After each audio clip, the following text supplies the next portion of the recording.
The traumatizing events of this story happened to me several years ago. This is the first time I'm sharing my story publicly in hopes it may help others who read it. At the time, I was a mother of a 4-year-old daughter. Her name is Juniper, and she is my entire life. The day of these events, my husband was at work, so I decided to do some Christmas shopping at the mall. On the way in, Juniper saw Santa sitting in the middle of the atrium and began jumping because I assumed she associated Santa with presents. We decided to get into line, even though it was long, to tell what she wanted for Christmas. When it was finally Juniper's chance to sit on his lap, I immediately felt uncomfortable. I didn't like the way he was staring at her. His eyes were big and looked as if though he had been on something. She sat there for a moment and told the man what she wanted as I watched, filled with anxiety. After about 2 minutes, he got her off his lap and winked goodbye to her and said Merry Christmas. Happy this ordeal was over, we did the little bit of shopping we had to do and pressed on through the day.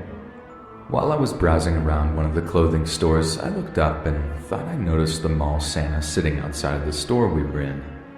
Not taking any chances, I grabbed Juniper and walked out of the other entrance of the store. After a little while longer of shopping, we decided to get some lunch in the food court of the mall. I kept my eyes peeled because I just had mother's intuition that something wasn't right. We were finishing our food, and literally as we were about to get up, the mall Santa came over to our table. He walked right up to Juniper and said in a jolly Santa-like voice, "Hey there, Juniper. Remember to be good so Santa can come and bring you lots of presents." She was so excited, and so were all the people around me.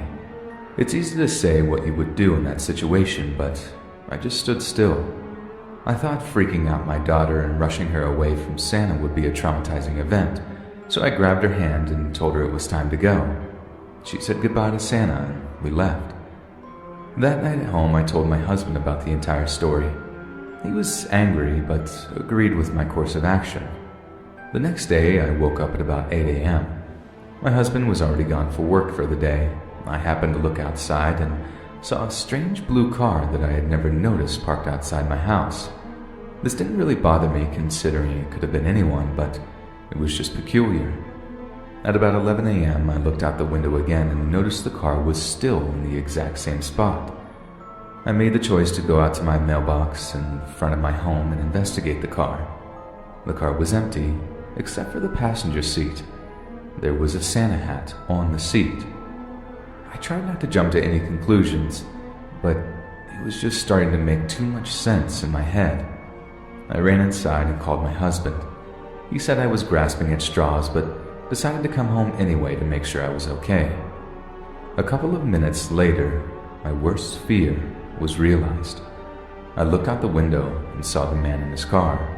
It was the mall Santa, and he was taking a picture of my house with his cell phone. Once he saw me, he drove away, and he drove away so fast I couldn't get the license plate number. Minutes later, my husband came home and I explained what I saw. We called the authorities, but there really wasn't anything that could be done. I felt angry with myself that I looked at the car all morning and couldn't get a license plate number. My husband stayed home from work the next day just in case. At about noon, we walked around the house and noticed footprints outside of Juniper's window.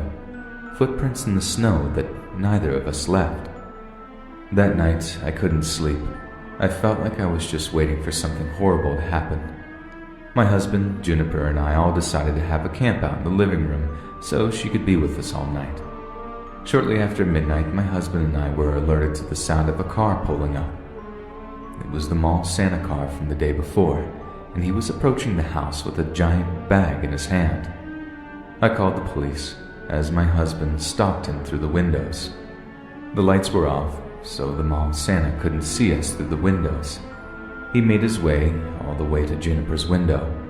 He started to tap on the windows, almost as if though he was trying to wake her up. My husband stood on the other side of the window, trying not to scare him away until the cops came. That's when we heard it. "Hey Juniper, it's Santa.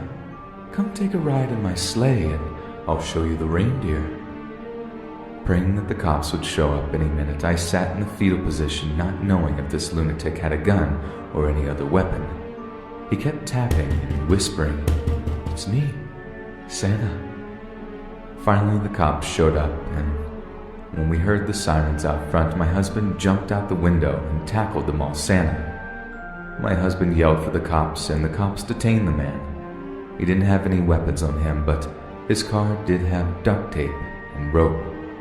It gives me nightmares to this day, thinking of that horrible situation and what could have happened. My Christmas miracle is that my family is safe, and my daughter didn't have to really experience any of the intense feelings my husband and I did over those couple of days. If you as a parent have instincts about the safety of your child, please follow them. If I would have just left the mall when I felt uneasy, I could have possibly avoided this entire series of events.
News, this is news. Shut up, public testicles. News, this is news. We are recording the latest stage. Shut up, public testicles. News, this is news. We are recording the latest stage.